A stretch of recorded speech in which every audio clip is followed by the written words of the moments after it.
सुप्रभात बच्चों। आज हम आपकी पाठ्य पुस्तक हिंदी के पाठ 17 का अध्ययन करेंगे, जिसका शीर्षक है पत्र लेखन।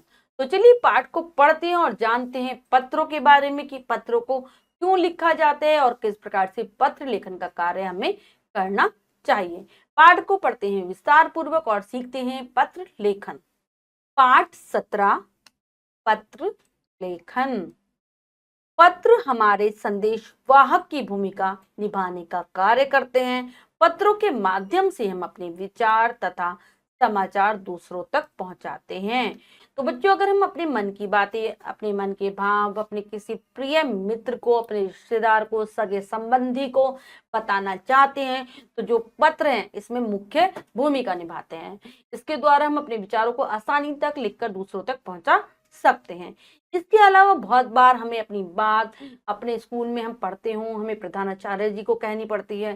सरकारी दफ्तरों में, कार्यालयों में जो अधिकारी काम करते हैं उनको अपनी बातें बतानी होती है, कहीं की शिकायत करनी होती है। इन सभी के लिए हमें पत्रों की आवश्यकता पड़ती है। तो इस आधार पर जो पत्र के प्रकार होते हैं वो पत्र मुख्यतः दो प्रकार के होते हैं। दो प्रकार के पत्र होते हैं। पहला होता है निजी या व्यक्तिगत पत्र और दूसरे होते हैं प्रार्थना पत्र। तो निजी पत्र वो होते हैं जो हम अपने सगे संबंधियों, रिश्तेदारों को लिखते हैं, मित्रों को लिखते हैं। और प्रार्थना पत्र जैसे स्कूल में हमें छुट्टी चाहिए तो हम प्रधानाचार्य जी को जो अवकाश पत्र लिखते हैं, या हमें अपनी कोई बात कहनी है उनसे, कुछ हमें मंगवाना है स्कूल के लिए तो उसके लिए, या फिर सरकारी कार्यालयों में जाकर हमें जब शिकायत करनी पड़ती है तब इन पत्रों का उपयोग होता है। अगला है हमारा पत्र के अंग। जब हम पत्र लिखते हैं तो हमें किन किन चीजों का ध्यान रखना होता है। पत्र के 7 अंग होते हैं। 7 अंगों में पत्र लिखा जाता है। तो पहला होता है स्थान एवं तिथि। दूसरी चीज होती है संबोधन। फिर आता है अभिवादन। फिर विषय वस्तु, समाप्ति, शिष्टाचार के शब्द और हस्ताक्षर। नीचे पत्रों के कुछ नमूने दिए जा रहे हैं, इन्हें पढ़ो, समझो और पत्र लिखना सीखो। तो किस प्रकार से हम इन अंगों का प्रयोग करेंगे, ये अब हम एक पत्र को पढ़ते हैं और जानने की कोशिश करते हैं। सबसे पहला है भाई को पत्र। ठीक है, तो सबसे पहले हमने पढ़ा था कि पहला अंग क्या है, स्थान। तो स्थान, ये जो पत्र है ये छात्रावास से लिखा जा रहा है, यानी कि हॉस्टल से लिखा जा रहा है। दर्शन विद्यालय के हॉस्टल से देहरादून में है, तो स्थान आ गया। फिर आ जाएगी दिनांक। दिनांक में वो तिथि आएगी जिस तिथि को आप पत्र लिख रहे हैं, जैसे 28 जनवरी और 2023 या जिस भी सन में लिखा गया होगा, वैसे ही जो आप तारीख को लिखोगे वो डालोगे। ठीक है। फिर संबोधन, आदरणीय भाई साहब, बड़े भाई को लिखा जा रहा है तो आदरणीय भाई साहब। ठीक है, अगर छोटे भाई को लिखा जाता तो प्रिय अनुज लिख सकते थे हम। अब आता है अभिवादन, तो बड़े भाई को है तो सादर प्रणाम करेंगे। ठीक है, वरना अगर आपके बराबर का कोई है तो नमस्ते भी कर सकते हैं। ठीक है, सप्रेम नमस्ते ऐसे। अब आता है विषय वस्तु, यानी कि किस विषय पर हम अपना निबंध लिख रहे हैं। कल आपका पत्र प्राप्त हुआ, उससे सबकी कुशलता का समाचार मिला। मैं यहाँ कुशल पूर्वक हूँ। अगले माह हमारे टेस्ट हैं, आजकल उसी की तैयारी में लगा हूँ। टेस्टों के बाद 4 दिन का अवकाश मिलेगा जिसमें मैं घर आने का प्रयास करूंगा। अपनी बात बता दी कि आपका पत्र मिल गया है और जो जो आपका कहना चाहते हैं वो सारी बातें विषय वस्तु में आएंगी। ठीक है, अब समाप्ति कैसे करेंगे हम अपने पत्र की। शेष कुशल, माताजी और पिताजी को चरण स्पर्श। अब आता है शिष्टाचार के शब्द, आपका प्रिय भाई, और फिर हस्ताक्षर आ जाएंगे। ठीक है, हस्ताक्षर की जगह हस्ताक्षर लिखना की जगह आप केवल नाम भी लिख सकते हो, नाम आ जाएगा अनुभव। ठीक है, जैसे इन्होंने अनुभव नाम लिखा है। तो इस प्रकार से लिखेंगे हम पत्र भाई को। अब है व्यक्तिगत पत्र, किस प्रकार से लिखे, पर्सनल लेटर है।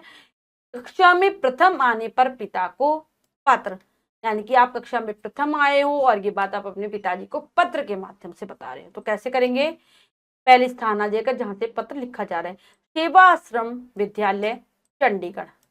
फिर दिनांक आ जाएगी जिस दिनांक को आपने पत्र लिखा है, 5 अप्रैल 2024 सन चल रहा हो।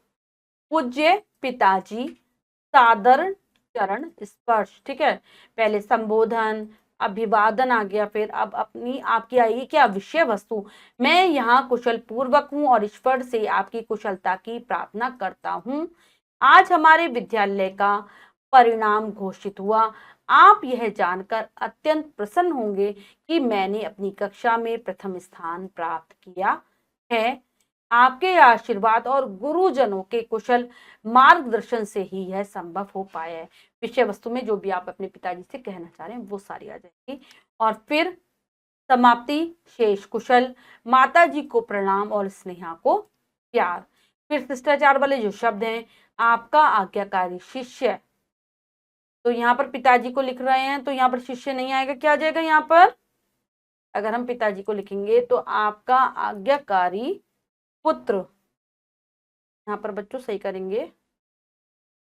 शिष्य हम जब हम अपने प्रधानाचार्य को लिखते हैं, अध्यापक को लिखते हैं तब शिष्य, पिता को लिख रहे हैं तो पुत्र, और नीचे आ जाएगा नाम। नाम क्या है, राहुल। अब आते हैं प्रार्थना पत्र पर।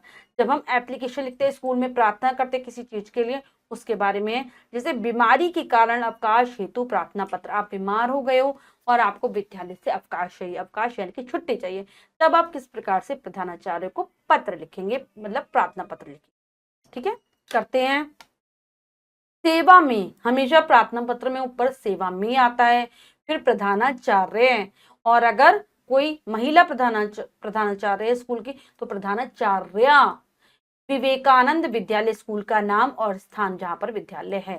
फिर विषय, किस विषय पर लिख रहे हैं, आपको क्यों चाहिए, मतलब क्या कारण है आपके जो प्रार्थना पत्र है वो लिखने का, वो आ जाएगा।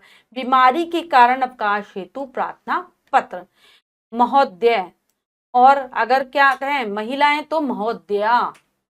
सविनय निवेदन यह है कि मैं कल रात्रि से बुखार से पीड़ित हूँ। डॉक्टर ने मुझे 3 दिन तक आराम करने व दवा लेने को कहा है। अतः मुझे दिनांक 6 जनवरी से 8 जनवरी तक का अवकाश प्रदान करने की कृपा करें। यानी कि जिस तिथि का आपको अवकाश चाहिए, जहां से जहां तक वो डालेंगे। फिर आ जाएगा अंत में धन्यवाद, आपका आज्ञाकारी शिष्य, अगर कोई लड़की है तो शिष्या, नाम आ जाएगा शरद सिंह, फिर आपकी कक्षा आ जाएगी कक्षा 3, और फिर दिनांक, जिस तिथि को आप ये प्रार्थना पत्र लिख रहे हैं वो आ जाएगी 6 जनवरी 2000, जो भी आपकी का सन चल रहा होगा। ठीक है, अब अगला जो हमारा पत्र है बच्चों वो है विद्यालय छोड़ने का प्रमाण पत्र लेनी हो तो प्रार्थना पत्र।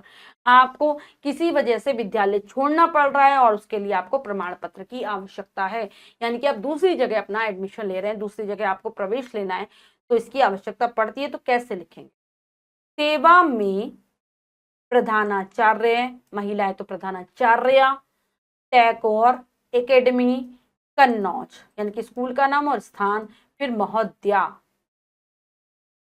ठीक है, महोदया। सविनय निवेदन है कि मैं विद्यालय की कक्षा 3 का छात्र हूं। मेरे पिताजी का स्थानांतरण कानपुर हो गया है, अतः हम सबको अगले सप्ताह कानपुर जाना है। तो जिस बारे में आप, मतलब जो आपको अपनी बात कहनी है वो पूरी इसमें आ जाएगी, लेकिन लिखने का तरीका होता है सविनय निवेदन है, ऐसे ही स्टार्ट होते हैं हमेशा प्रार्थना पत्र।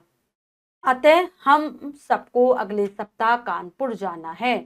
आपसे प्रार्थना है कि मुझे विद्यालय छोड़ने का प्रमाण पत्र दिलवाने का कष्ट करे, जिससे मैं कानपुर के किसी विद्यालय में प्रवेश ले सकूं। ठीक है, बता दिया कारण कि क्यों हमें विद्यालय छोड़ना पड़ रहा है, वो आ जाएगा।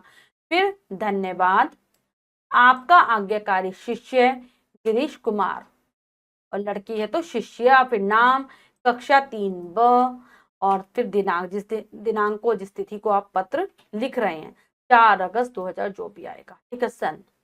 तो बच्चों हमने यहाँ पर विभिन्न तरीके से पत्रों को लिखना सीखा। ठीक है, हमने व्यक्तिगत पत्र भी देखे और प्रार्थना पत्र भी देखे।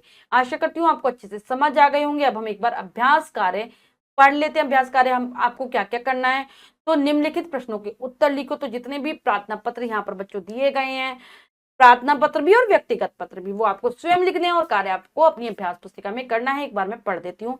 अवकाश के लिए प्रधानाचार्य को प्रार्थना पत्र, तो प्रार्थना पत्र लिखना है आपको जब छुट्टी चाहिएगी तब कैसे लिखेंगे। उपहार के लिए धन्यवाद देने हेतु चाचा जी को पत्र, आपके चाचा जी ने आपके जन्मदिन पर उपहार भेजा, उसके लिए आप धन्यवाद पत्र लिखेंगे। सहेली को उसकी माताजी की मृत्यु पर शोक पत्र। आपकी सहेली की माताजी की मृत्यु हो गई है तो किस प्रकार से आप उसको पत्र लिखेंगे। पिताजी को अपनी कुशलता का समाचार देते हुए पत्र, कि आप जहां पर भी छात्रावास में रह रहे हैं आप कुशल हैं, ये बात आप अपने पिताजी को बताएंगे तो किस प्रकार से पत्र लिखेंगे। ये सारे पत्र आपको अपनी अभ्यास पुस्तिका में लिख लेने हैं। तो बच्चों आज हमने पाठ के माध्यम से सीखा पत्र लेखन का कार्य। आशा करती हूँ आपको बहुत अच्छे से समझ आ गया होगा। आप बार बार पत्र लेखन का कार्य करेंगे तो आप इसमें अभ्यस्त हो जाएंगे। तो मिलते हैं अगली कक्षा में नए पाठ के साथ। तब तक के लिए स्वस्थ रहिए, प्रसन्न रहिए। धन्यवाद।